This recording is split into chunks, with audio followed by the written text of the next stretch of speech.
A marathon can be one of the best days of your life, or a slow motion disaster that unfolds over 26.2 miles.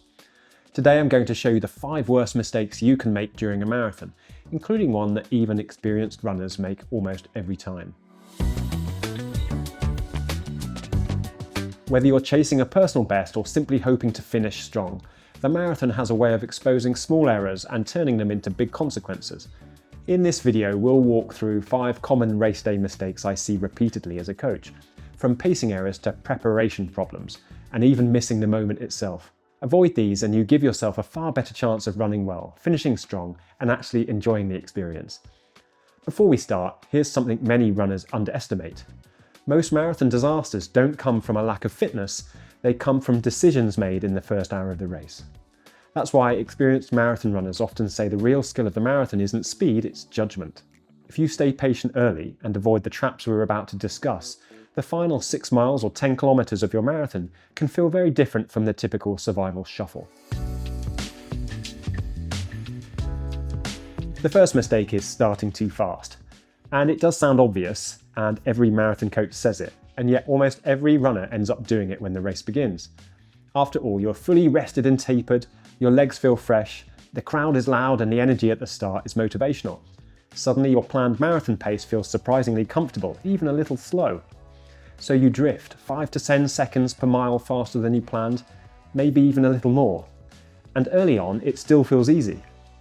The problem is that the marathon is rarely decided in the first half. It's decided in the final third of the race when energy stores are running low and muscular fatigue begins to accumulate. If you burn through glycogen too quickly in the opening 6 to 9 miles, you may not notice immediately, but you'll almost certainly notice later, often at around 20 miles or 32 kilometers, when the effort suddenly feels far greater than the pace you're holding. I actually experienced something interesting on this at the Valencia Marathon in 2024. My goal that day was to run sub 2 hours and 40 minutes, so I used my Garmin watch to carefully control the pace through the first half of the race. But when I reached halfway, I looked at the official clock and realised something surprising. The splits on my watch had been inaccurate, and I reached the halfway point in 1:21:30, which meant I was already 90 seconds behind my sub 2:40 target. At first that felt like a problem, but it turned out to be a blessing in disguise, because it was the first marathon I'd ever done where I actually felt strong in the second half. Without meaning to, I probably paced the first half almost perfectly. I was able to gradually increase my pace, run slightly faster in the second half, and I ended up finishing in 2:39. It was a good reminder that slightly conservative pacing early on can work really well in a marathon. A realistic marathon pace for you should come from your training data, your long runs, your steady efforts, and any race simulations you might have done. Not from optimism on the start line though. If you're unsure, slightly conservative pacing is almost always the best choice. Losing 1 or 2 minutes in the first half is easy to recover. Losing 10 minutes in the final 6 miles rarely is. So stay calm early, controlled through halfway, strong late. That's the pattern that most successful marathon runners follow. New carbon shoes, different socks, a gel brand you picked up at the race expo, even a slightly different breakfast. The marathon itself is not the time for experimentation. Over 26.2 miles or 42.2 kilometers, very small problems become very large ones. A seam that rubs slightly at mile 3 can become a painful blister by mile 18. A gel your stomach doesn't tolerate well can quickly turn into cramping or nausea. These issues ruin people's races every year, and they're almost always preventable. I've even made a mistake like this myself. I wore a pair of carbon-plated running shoes on race day that I'd barely worn in training.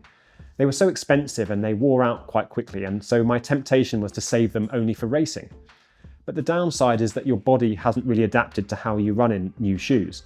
And for me that meant my legs, and especially my quads, started to feel sore much earlier in the race than I expected. But shoes aren't the only thing that runners experiment with. Fuel is another common one. Every gel or energy drink you plan to take during the marathon should have been tested in training at race pace. The same goes for your shoes, socks, shorts, and even how you carry your fuel. Long training runs exist partly for this reason. They allow you to practice your race routine and discover problems before the big day arrives. The best marathon race plan is usually a very familiar one. Familiar shoes, familiar fuel, familiar routine, familiar pacing. Just make sure you keep race day predictable. Most certified marathon courses are measured along the shortest possible route, often called the racing line. This is usually marked by a blue line on the road. In theory, following that line means you run the minimum possible distance, staying close to the insides of corners and taking the most efficient path through the course. In practice, it's not always that easy actually. In a busy marathon, the blue line is often surrounded by loads of other runners, and it's not always possible to follow it perfectly. Sometimes it doesn't even look like the shortest path between 2 points, although it is actually because of how the course was measured. But the principle here still matters. If you zigzag through gaps, swing wide on every turn, or constantly change direction, you add distance. And over a marathon, those surprisingly small changes can accumulate into quite a lot of meters quite quickly. It's very common for GPS watches to show distances at the finish of 26.6 to 26.8 miles, and that's an extra half mile, which at marathon pace can easily add several minutes to your finishing time and make the experience a lot tougher. The goal here isn't to fight for every meter, but it is to run economically. So look ahead, anticipate corners, and hold a smooth line whenever possible. Quick question for you: what's the biggest mistake you've made during a marathon, or the biggest lesson you've learned from one? Let me know in the comments. I'm always interested to hear different race experiences. The fourth mistake can happen before the race even begins. Large marathons can involve tens of thousands of runners, and start areas are often carefully organised by predicted finishing times. If you arrive late, you may end up much further back than intended. That can create a surprisingly stressful start. Instead of settling into a rhythm, the opening mile becomes a slow shuffle through crowded streets.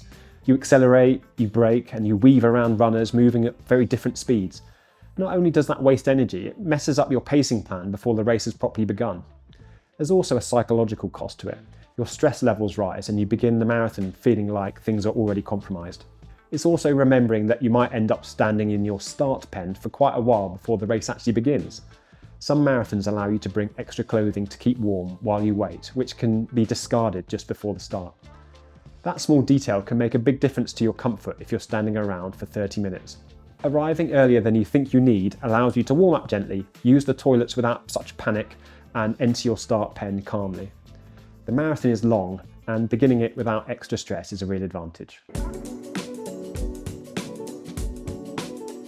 Most marathon mistakes actually begin long before race day. They usually come from uncertainty about pacing or how to structure your long runs. Good training removes that uncertainty by gradually building endurance and helping you understand what pace is realistic for you. If you're preparing for a marathon and want a structured plan that fits around work and family life, that's exactly what we build into our MyProCoach training plans. You can check them out at myprocoach.net or via the link in the description. And they're designed to be affordable and include email coach support if you need guidance. But whichever plan you follow, the key is practicing your pacing in training so race day feels familiar rather than uncertain.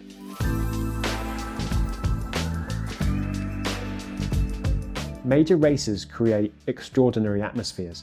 Streets lined with spectators, music, volunteers cheering, and complete strangers calling out your name in encouragement. For me, one of those moments is running across Tower Bridge at the London Marathon. There are literally thousands of people lining the bridge cheering and shouting runners' names. It really makes the hairs on the back of my neck stand up. And in that moment, it's probably about as close as most of us will ever get to feeling like a professional footballer or a rock star. And if you spend the entire race staring at only your watch, you can miss those magic moments. Of course, pacing matters, but so does emotional energy. A brief interaction with the crowd can lift your mood, while a moment of connection with another runner can help you through a difficult patch. The marathon is not just a pacing exercise, it's an event. And sometimes the energy you absorb from the atmosphere gives you exactly what you need to push through the final tough miles. If you want to avoid some of the mistakes we talked about today, the video on screen now reveals some of the marathon secrets runners often overlook. You can also explore the Improve Your Running playlist for more coaching advice on training, pacing, and race preparation. And if you enjoy these videos, please make sure you subscribe so you don't miss the next one. Thanks for watching.